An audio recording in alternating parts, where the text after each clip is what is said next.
অঙ্গনওয়াড়ি কর্মী নিয়োগে বিতর্ক। পরীক্ষার খাতা, নথি, হলফনামা পেশের নির্দেশ দেওয়া হয়েছে। হাইকোর্টের জলপাইগুড়ি সার্কিট বেঞ্চ এই নির্দেশ দিয়েছে। কিন্তু কেন? আমরা কথা বলবো, শান্তনু রয়েছে আমার সঙ্গে। শান্তনু, বিতর্কটা ঠিক কোথায়? আর হাইকোর্টের জলপাইগুড়ি সার্কিট বেঞ্চের নির্দেশই বাকি। দেখো, 2023 সালের 30 এপ্রিল থেকে কুচবিহারের মেখলিগঞ্জে 150 জন অঙ্গনওয়াড়ি কর্মী নিয়োগের লিখিত পরীক্ষা হয়েছিল। যে পরীক্ষায় বসেছিলেন 749 জন পরীক্ষার্থী। যেটা অভিযোগ যে অঙ্গনওয়াড়ি কেন্দ্রে কর্মী নিয়োগের ক্ষেত্রে যে নিয়ম রয়েছে তা মানা হয়নি।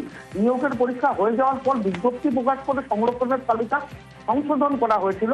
এই নিয়ে কিন্তু এই বছর 12ই আগস্ট কিন্তু কলকাতা হাইকোর্টের প্রিন্সিপাল বেঞ্চে মামলা করেছিলেন এইখানকার পরীক্ষার্থীরা। 18 জন পরীক্ষার্থী মামলা করে, কিন্তু দেখা যায় প্রিন্সিপাল বেঞ্চে, সিঙ্গেল বেঞ্চে সেই মামলা খারিজ হয়ে যাওয়ার পর তারা কিন্তু জলপাইগুড়ি সার্কিট বেঞ্চে পুনরায় মামলা দায়ের করেন, যা ডিভিশন বেঞ্চে মামলা চলছিল। সেই মামলায় বিচারপতি প্রসেনজিৎ বিশ্বাস এবং সরকারের ডিভিশন বেঞ্চ কিন্তু যেই নির্দেশ দিয়েছেন তাতে এই মামলা এখন থেকে জলপাইগুড়ি সার্কিট বেঞ্চে সিঙ্গেল বেঞ্চে চলবে।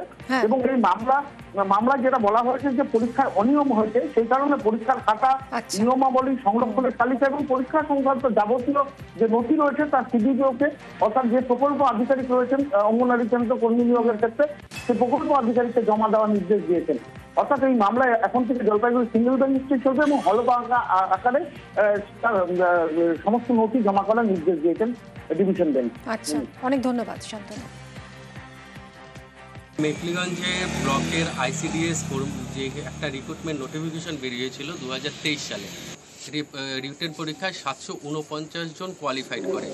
আইসিডিএস ডিপার্টমেন্ট একটা আবার নোটিফিকেশন করে নতুন একটা ক্যাটাগরি ইনসার্ট করে, সেটা হলো গিয়ে ইডব্লিউ। আমরা সেই নোটিফিকেশনটাকে চ্যালেঞ্জ করেছিলাম। প্রথমে সিঙ্গেল বেঞ্চ সেই মামলাটাকে আমাদের খারিজ করে দেয়। আমরা ডিভিশন বেঞ্চে সেটা অ্যাপিল করি। বলে যে এই পরীক্ষা সংক্রান্ত যে 749 জন ক্যান্ডিডেট আছে তাদের রেজাল্ট, ডকুমেন্ট, যাবতীয় সমস্ত কিছু সিঙ্গেল বেঞ্চের কাছে আবার পাঠিয়ে অ্যাডিশনাল হলফনামা আকারে এগুলো সব জমা দিতে বলেছে।